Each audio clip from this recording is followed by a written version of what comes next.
I have spent the past several weeks traveling across Europe, speaking to members of parliaments, governments, and the press. My visit had one objective: to give a voice to the millions of Iranians held hostage by the Islamic Republic, its terror, and its internet blackout. The millions of Iranians who have been silenced. But I can now say with confidence that silencing, that censorship, is not just happening at the hands of the regime in Iran, but by the international and particularly the European media.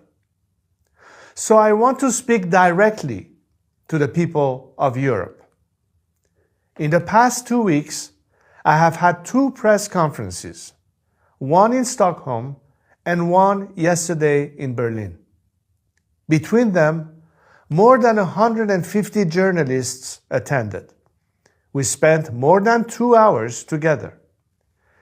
And in those 2 hours, not a single of the 150 journalists asked me a question about the 40,000 Iranians slaughtered on the streets of my country on January 8th and 9th.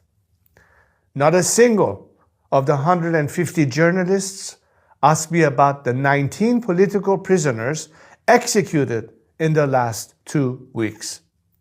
When I told them that there were 20 political prisoners currently sentenced to death, not a single one of the 150 journalists asked me about them. When I stood next to a mother whose son was killed and a father whose son was killed on January 8th and 9th, and asked them to hear their stories, not a single one of the 150 European journalists asked them a question. Here, in the heart of a continent that claims to stand for human rights, justice, and dignity, its journalists have fully abdicated their professional responsibilities and even their moral objectivity. It is clear to me that my 40,000 brave, innocent compatriots who were slaughtered in the fight for liberty are of little interest to these journalists.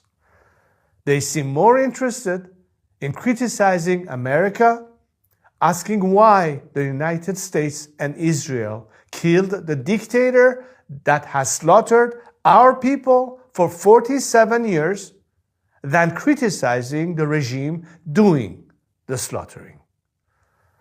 They seem more interested in asking questions about Iran's past and history than about what is happening in Iran today or about the democratic future Iranians are seeking. One member of parliament even told me they didn't think Iranians were ready for democracy. But to that member of parliament, to those journalists, I remind you, Iranians aren't just ready for democracy. 40,000 people just gave their lives for it. And I won't let that be in vain. So know this: whether or not Europe stands with us, whether or not your journalists do their jobs, whether or not your politicians demonstrate the courage to act, I will fight for my people and my country. Even if we have to do this alone, we will fight until Iran is free.